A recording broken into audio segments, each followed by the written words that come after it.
Hello my dear students. हमने last video में जो अवर एनवायरनमेंट का था उसमें हमने फूड चेन, इकोसिस्टम और कुछ बेसिक कॉन्सेप्ट देखे थे।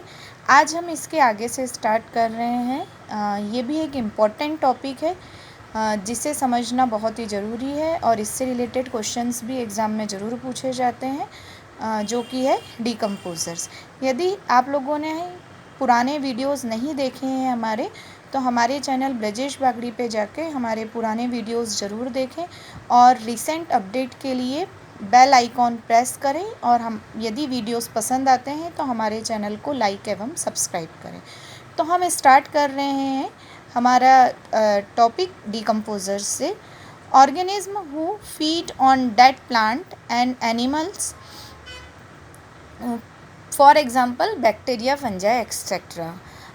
सिंपली यदि हम देखें तो वो ऑर्गेनिज्म जो डेड प्लांट एंड एनिमल पर फीड करते हैं, मतलब जिनका फूड क्या है, डेड प्लांट और एनिमल्स। तो हम अच्छे से जानते हैं, we know very well, bacteria, fungi, है ना, ये जितने भी लगभग माइक्रो ऑर्गेनिज्म है, they are all feed on the dead and decay substance, and we know that the organism which feed on the dead and decay substance are known as the saprotrophs, है ना। the mode of nutrition is saprotrophs and the organism in the saprophytic।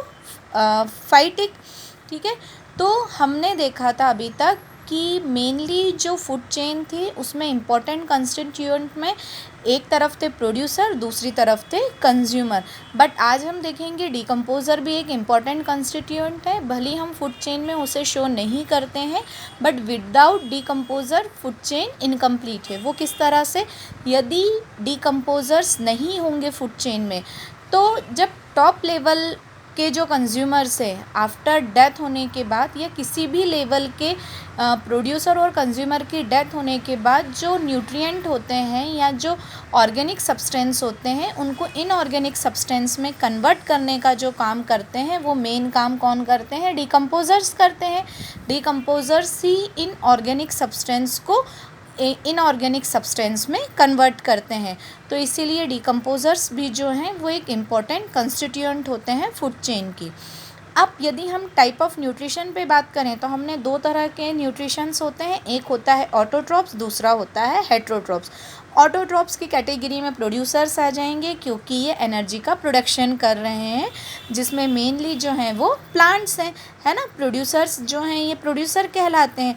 और heterotrophs में देखें तो all the organism, micro organism, जितने भी ये सब जो कि किस पे डिपेंड है अपने फूड के लिए, ऑटोट्रॉप्स पे, ये जो हैं ये क्या कहलाते हैं, हेट्रोट्रॉप्स। और इनमें जो है कंज्यूमर और डिकम्पोज़र दोनों आ जाएंगे। कंज्यूमर जो होते हैं वो ऑटोट्रॉप्स से अपना न्यूट्रिशन लेते हैं, और जो डिकम्पोज़र्स होते हैं आफ्टर डेथ होने के बाद कंज्यूमर्स एंड प्रोड्यूसर की, उनसे अपने फूड को लेते हैं और उनके इनऑर्गेनिक सब्सटेंस में उनको कन्वर्ट करते हैं। तो यहाँ हमारे सारे कंस्टिट्यूएंट फूड चेन के, मतलब कि प्रोड्यूसर, कंज्यूमर और डिकम्पोज़र कंप्लीट होते हैं। अब हम स्टार्ट कर रहे हैं importance of food chain. Food chain का क्या इम्पोर्टेंस है, क्या रोल है इकोसिस्टम में, वो हम देखते हैं। तो the knowledge of food chain helps in understanding the feeding relationship as well as the interaction between organism and ecosystem. देखिए, फूड चेन का जो नॉलेज है, या फूड चेन के बारे में हम फूड चेन से हमें क्या पता लगता है, किन्हीं भी ऑर्गेनिज्म की फीडिंग हैबिटेट मतलब अभी हमने देखा टाइप ऑफ न्यूट्रिशन के बारे में, तो वो ऑर्गेनिज्म किस तरह से फीड कर रहा है, वो किस तरह से न्यूट्रिशन लेता है, उसी के साथ साथ उनका इकोसिस्टम से किस तरह से इंट्रैक्शन है, या दो ऑर्गेनिज्म का इकोसिस्टम में किस तरह से इंट्रैक्शन है। ठीक है ना।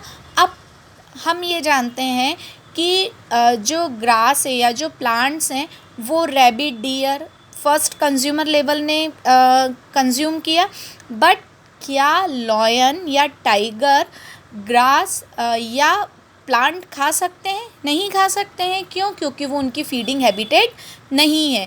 तो भले ही कितनी ही क्वांटिटी में ग्रास या प्लांट हो, उनके लिए फूड अवेलेबल होगा क्या? नहीं होगा, जब तक कि डियर, रैबिट या इस तरह के ऑर्गेनिज्म प्रेजेंट ना हो। तो यहाँ क्या हुआ, दो ऑर्गेनिज्म के बीच में इंट्रैक्शन हुआ और उसी के साथ साथ इकोसिस्टम में वो किस तरह से इंटरेक्ट कर रहे हैं वो पता लग रहा है। अब देखिए नेक्स्ट क्या है, it also help in understanding the mechanism of energy flow and circulation of matter in ecosystem. ये हमें क्या बताता है, किस तरह से एनर्जी फ्लो हो रहा है। देखिए हमने लास्ट वीडियो में बात की थी कि फूड चेन जितनी स्मॉल होती है, जो एनर्जी लेवल है वो उतना ही हाई होता है। फूड चेन जितनी लॉन्ग होगी, एनर्जी जो फ्लो होगी वो उतनी ही कम होती जाएगी। तो हमें क्या है, इसी से पता लगेगा, हम कोई भी फूड चेन देख के बता सकते हैं कि फ़्लो ऑफ एनर्जी किस तरह से हो रही है। वी नो वेरी वेल कि एक ऑर्गेनिज्म से दूसरे ऑर्गेनिज्म में एनर्जी जो ट्रांसफॉर्मेशन होता है वो फूड चेन में वो सिर्फ 10% होता है ना। तो फ्लो ऑफ एनर्जी किस तरह से हो रही है और सर्कुलेशन ऑफ मैटर किस तरह से हो रहा है इकोसिस्टम में, है ना, हमें वो भी पता लगता है। तो हमें फूड चेन से ये भी जानने में मदद मिलती है। फिर नेक्स्ट है, it also helps to understand the movement of toxic substance and the problem associated with the biological magnification in the ecosystem. अब अभी हमने देखा होता है क्या है, सिर्फ न्यूट्रिशन या एनर्जी का ही ट्रांसफॉर्मेशन नहीं होता है फूड में, इसी के साथ साथ यदि कोई टॉक्सिक सब्सटेंस है वो भी क्या होता है, एक ऑर्गेनिज्म से दूसरे ऑर्गेनिज्म में बाय द फूड और बाय द न्यूट्रिशन ट्रांसफ़र हो जाते हैं। तो वो किस तरह से हो रहा है ये भी हमें किससे पता लग जाएगा, फूड चेन से, कि किस लेवल पे ये जो था ट्रांसफॉर्मेशन हुआ था। अब यदि मान लीजिए प्लांट में कोई टॉक्सिन है ना, जैसे फॉर एग्जांपल हमने पेस्टिसाइड्स दिए प्लांट को। अब जो पेस्टिसाइड्स प्लांट में थे वो फर्स्ट लेवल ऑफ कंज्यूमर में गए, वहाँ से सेकंड लेवल में गए, तो वो क्या हुआ, फ्लो ऑफ टॉक्सिक मटेरियल हुआ। और ये जो फ्लो ऑफ टॉक्सिक मटेरियल रहता है फूड चेन में, यही क्या कहलाता है, बायोलॉजिकल मैग्निफिकेशन। तो फूड चेन में सिर्फ एनर्जी का ही ट्रांसफॉर्मेशन नहीं होता है, टॉक्सिक मटेरियल का भी ट्रांसफॉर्मेशन होता है, और ये जो है ये बायोलॉजिकल मैग्निफिकेशन कहलाता है। तो हमें ये पता करने में भी हेल्प मिलती है कि किस तरह से मटेरियल या किस लेवल पे ये एंटर हुआ। हो सकता है प्रोड्यूसर लेवल पे वो टॉक्सिक मटेरियल अवेलेबल ना हो, फर्स्ट कंज्यूमर लेवल पे आया हो या सेकंड कंज्यूमर लेवल पे आया हो, है ना। तो हम जब फूड चेन को देखते हैं तो हमें पता लगता है कि किस लेवल पर वो टॉक्सिक मटेरियल एंटर हुआ और उससे रिलेटेड जो प्रॉब्लम है ना, उनके बारे में जो हमें पता लगता है। तो ये जो सारी इन्फॉर्मेशन है ये हमें किससे मिलेगी, फूड चेन से मिलेगी। तो ये जो थे हमारे इम्पोर्टेंस ऑफ फूड चेन था। हमने अभी तक के वीडियोस में फूड चेन के बारे में देखा। अब हमारा एक नया टॉपिक स्टार्ट हो रहा है, फूड वेव। ये जो है फूड चेन से ही रिलेटेड है। एक्चुअली में यदि हम फूड चेन को देखते हैं तो फूड चेन वैसी नहीं होती है जैसी हम देख रहे हैं। मतलब कि होता क्या है एक्चुअली में, फूड वेव को हम बोल सकते हैं, food web can be defined as a network of food chains which are interconnected at various trophics level so as to form a number of feeding connection amongst different organism of biotic community. It is also known as the consumer resource system.